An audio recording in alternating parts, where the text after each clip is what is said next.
dan apalagi ya karya Kuntujujo waktu itu, Khotbah di atas Bukit kalau nggak salah saya beli waktu itu masih, dan novel yang lain-lain.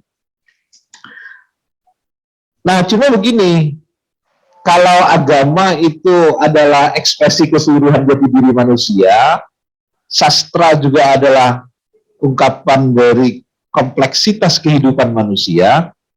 Lalu kalau kita mau bicara sastra dan agama, mau bicara apa? Oh, banyak banget yang mau kita bicarakan, kan begitu. Ya. Nah, ini saya jadi teringat buku yang populer juga di zaman saya masih kuliah. Jadi ini cerita orang tua ini ya, bukan cerita orang muda ini. Buku-buku lama. Waktu itu ada buku judulnya Manusia dan Agama, terjemahan karya Murtada Mutahari. Dikasih kata pengantar oleh Jalaluddin Rahmat.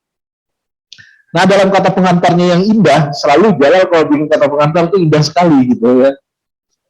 Jalal mengatakan bahwa banyak sekali pemikiran penyelidikan tentang manusia yang dilakukan oleh para filosof berabad-abad. Kalau bukunya dikumpulin itu entah berapa gitu ya, berapa truk kira-kira begitu ya. Kalau dia menyebutnya di ontak, di bawah ontak, itu banyak banget. Tetapi itu pun tidak bisa menyelesaikan cerita tentang manusia. Lalu seorang raja bertanya kepada seorang filosof yang terlibat dalam diskusi ini, penyelidikan ini, wahai tuan filosof, jelaskan kepada saya secara ringkas bagaimana sebenarnya hidup manusia. Lalu filosof itu menjawab, cuma 3 kata. Mereka lahir, mereka menderita, dan mereka mati. Lalu Kang Jalal itu menimpalinya karena ya, di waktu itu dia sangat terpengaruh dan terinspirasi revolusi Iran, revolusi Islam Iran pada tahun 79 ya, 79. Waktu itu ya dia kuliah di Amerika dan banyak cerita lah soal itu. Tapi yang menarik bagi saya, dia bikin kalimat seperti ini. Manusia itu mereka lahir, mereka berjihad, mereka syahid. Ya. Jadi ini jangan dipahami sebagai teroris ya, karena itu inspirasinya adalah Iran gitu. Nah, karena itu teman-teman semua, saya juga ini jadi teringat di dalam pengantar saya ini, waktu saya menjadi sarjana pertama kali, itu adalah generasi pertama dengan titel SAG. Ya, sebelumnya kan doktorandos, dan itu jadi olok-olokan SAG, apa itu SAG? Sarjana agak gimana gitu. Lalu ada yang bilang SAG itu sarjana alam gaib. Ya agak diremehkan lah gitu. Ini kalau sarjana agama nih ya paling jadi imam di langgar yang tidak dibayar gitu kan. Miskin merana. Nah, lalu teman saya bercanda-canda sesama teman. Kita ini kan sebenarnya pekerjaannya tuh banyak, nggak pernah nggak ada pekerjaan. Manusia itu dari lahir sampai mati itu membutuhkan agama, ya kan? Lahir udah mau ditasbiahin tuh manggil ustadz, gitu. Mati bahkan sudah bertahun-tahun, beratus tahun itu tetap ada di hauli, dibaca tahlil, gitu kan? Waktu di kuburan juga dibacakan talqin. Gitu. Ini sama dengan cerita dari Kang Jalal tadi ya. Nah, karena itu teman-teman semua, saya kira bagaimanapun kita perlu membatasi apa yang kita maksud dengan sastra dan apa yang dimaksud dengan agama dalam diskusi kita ini. Inilah yang mungkin menjadi inti diskusi kita pada kesempatan ini. Sebagai orang awam di bidang sastra, saya hanya merujuk kepada Kamus Besar Bahasa Indonesia ya. Mohon maaf ini para ahli sastra, nanti kalau kurang tepat ini bisa dikritik lah, karena saya hanya merujuknya ke situ. Nah, menurut KBBI, sastra adalah bahasa, kata-kata, gaya bahasa yang dipakai dalam kitab-kitab, bukan bahasa sehari-hari. Kemudian digunakan juga ada istilah susastra, yang menurut Kamus Besar Bahasa Indonesia adalah sastra yang isi dan bentuknya sangat serius, berupa ungkapan pengalaman jiwa manusia yang ditimba dari kehidupan, kemudian direka dan disusun dengan bahasa yang indah sebagai sarananya sehingga mencapai syarat estetika yang tinggi.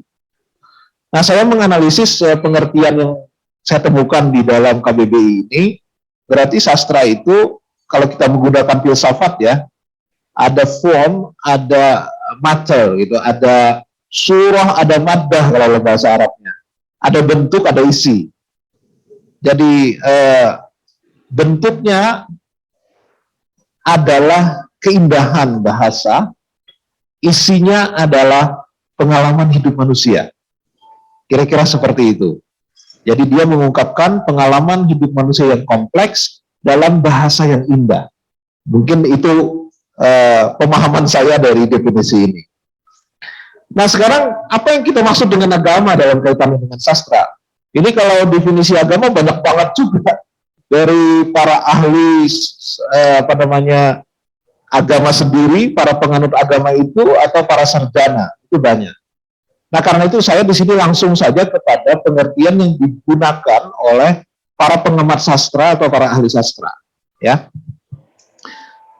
sastrawan agamawan yang cukup awal saya baca itu adalah Mangunwijaya. Saya bahkan menulis penelitian saya yang terakhir waktu S2 itu tentang Mangunwijaya dan diterbitkan di Journal of Ecumenical Studies tahun 2001, jurnal terkenal di Temple University Amerika Serikat ya. Waktu itu belum ada orang ribut-ribut Scopus ya. Saya juga nggak pernah mikirin Scopus. Saya waktu S2 sudah nulis di 4 jurnal yang sekarang disebut Scopus gitu. Nggak ada mikirin itu. Nah, Mangunwijaya itu menulis banyak artikel dan saya suka membaca. Juga bukunya yang sangat menarik, judulnya Sastra dan Religiositas. Nah, di dalam buku itu dan beberapa tulisannya dia mengatakan kita harus membedakan antara having religion dengan being religious. Ya. Kalau having religion itu artinya orang itu memiliki agama atau menganut suatu agama. Sedangkan being religious adalah memiliki religiositas. Religiositas itu adalah nilai-nilai substantif dari agama, seperti keadilan, kejujuran, cinta kasih, kebaikan, ya, membela kepada yang lemah. Tentu saja semua nilai-nilai itu berbasis pada keimanan kepada yang transenden, keimanan kepada Tuhan dan seterusnya. Tapi bagi Romo Mangunwijaya, keimanan kepada Tuhan itu tidak ada nilainya apabila tidak terwujud dalam bentuk cinta kasih kepada sama manusia. Kalau bahasa dia ya begini, memuliakan Allah berarti memuliakan manusia. Memuliakan manusia berarti juga memuliakan Allah. Kira-kira seperti itu. Dia adalah seorang Romo Katolik ya, Mangunwijaya ini.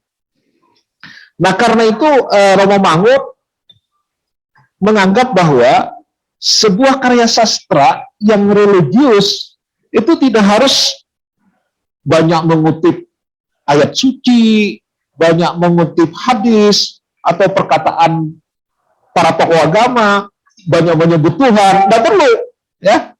Jadi karya sastra itu religius apabila dia menampilkan pengalaman manusia dan perjuangan manusia untuk menegakkan nilai-nilai mulia tadi, seperti cinta kasih, keadilan, membela mereka yang lemah, kebaikan di dalam hidup, dan seterusnya.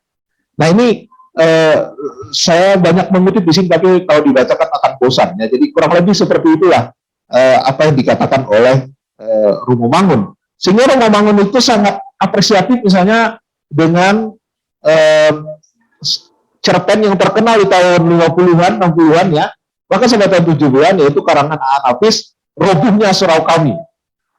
Saya kira orang sastra sini semua pernah membaca itu, karena cerpen itu melakukan kritik terhadap perilaku keberagamaan yang sangat ritualistik, mengutamakan ibadah pribadi, tapi tidak peduli dengan kehidupan sosial.